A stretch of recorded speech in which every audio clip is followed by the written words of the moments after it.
Hello दोस्तों, आज के इस वीडियो में हम लोग आज़ादी से पहले की उस रात के बारे में बात करेंगे जिसके बारे में शायद हर एक हिंदुस्तानी को पता होना चाहिए कि आज़ादी का सूरज उगने से पहले उसकी अगली रात को क्या हुआ था। 14 अगस्त की रात को दिल्ली में बहुत तेज़ बारिश हो रही थी और करीब 9 बजते बजते रायसीना हिल पर करीब 4 से 5 लाख लोगों की भीड़ जमा हो चुकी थी और करीब 10 बजे सरदार पटेल, जवाहरलाल नेहरू और doctor Rajendra Prasad vice Royce house पहुंचे। 14 अगस्त 1947 की रात 12 बजने में सिर्फ कुछ ही देर बाकी थी। तभी नेहरू जी ने 2 लाइन कहकर अपनी बात की शुरुआत की और कुछ देर बाद जैसे ही 12 बजे वैसे ही 15 अगस्त का ये दिन भारत के लिए एक नई सुबह लेकर आया, आज़ादी की सुबह। लेकिन साथ साथ एक बात का गम भी था कि भारत ने अपना बहुत बड़ा हिस्सा और 8 करोड़ से भी ज़्यादा लोग एक ही रात में खो दिए थे। यानी कि एक ही रात में भारत का 2 हिस्सों में बंटवारा हो गया था और आज हम वही दूसरे हिस्से को पाकिस्तान के नाम से पहचानते हैं। हमारा देश भारत एक ही रात में 2 टुकड़ों में विभाजित हो चुका था। हमारा देश ऐसे ही आज़ाद नहीं हुआ था। 15 अगस्त से कहीं पहले ही अंग्रेज़ों के अंत की शुरुआत हो चुकी थी। एक तरफ महात्मा गांधी के जन आंदोलन से एक नई क्रांति की शुरुआत हुई थी, तो दूसरी तरफ सुभाष चंद्र बोस की आज़ाद हिंद फौज ने अंग्रेज़ों की नाक में दम कर रखा था। भगत सिंह, राजगुरु और सुखदेव और ना जाने ऐसे कितने क्रांतिकारी थे जिन्होंने हमें आज़ादी दिलाने के लिए हंसते हंसते अपनी मौत को गले लगा लिया। ऊपर से दूसरे विश्व युद्ध के बाद अंग्रेज़ों ने इतना जान माल का नुकसान सहा था कि उनमें अब क्षमता नहीं थी कि वो इंडिया पर ज़्यादा राज कर सके। इसीलिए माउंटबेटन को भारत का आखिरी वाइस रॉयस बनाया गया ताकि भारत को आधिकारिक तरीके से स्वतंत्रता दी जा सके।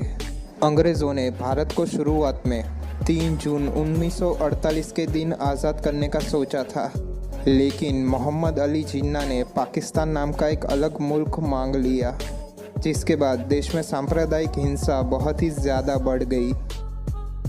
ऐसे हालातों को देखते हुए अंग्रेज़ जितनी जल्दी हो सके उतनी जल्दी भारत को स्वतंत्र करना चाहते थे, क्योंकि अंग्रेज़ों को भी भारत को एक नहीं बल्कि 2 टुकड़े में विभाजित करना था, एक भारत और दूसरा पाकिस्तान। लेकिन अब बात यहाँ पर ये आती है कि आज़ादी के लिए 15 अगस्त का दिन ही क्यों चुना गया।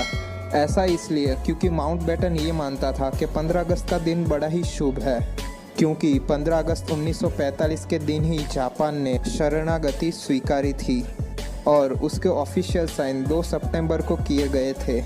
इसलिए बेटन के अनुसार वो दिन मित्र देशों के लिए बहुत ही अच्छा था। तो फिर रात को 12 बजे का समय ही क्यों रखा गया था?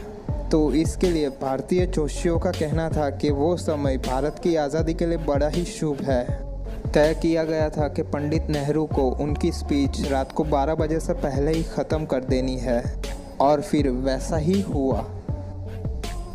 15 अगस्त की सुबह 8:30 पर पंडित नेहरू और उनके कैबिनेट ने पद और गोपनीयता की शपथ ली। रात की लगातार बारिश के बाद सुबह आसमान बहुत ही साफ था। सब लोग बेसब्री से इंतज़ार कर रहे थे आज़ाद भारत का तिरंगा लहराता हुआ अपनी आंखों से देखने के लिए।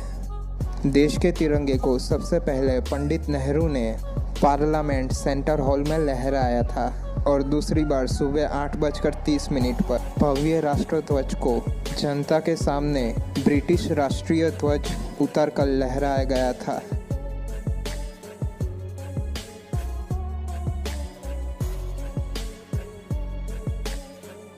देशवासियों की आंखों में खुशी के आंसू थे। हर कोई आज़ादी का एक नया सवेरा देख रहा था। देश का हर व्यक्ति अब गुलामी से बिल्कुल भी आज़ाद था।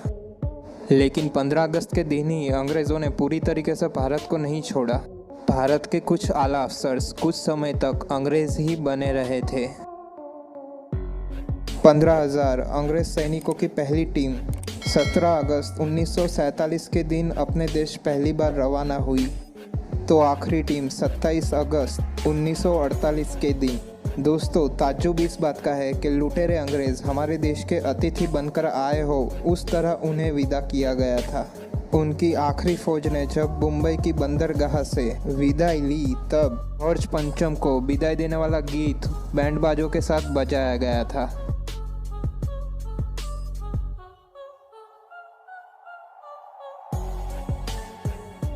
दोस्तों, मुझे इस वीडियो को बनाने में बहुत ही मेहनत लगी है, लेकिन आपको इस वीडियो को लाइक करने में और चैनल को सब्सक्राइब करने में सिर्फ 1 सेकंड लगेगा।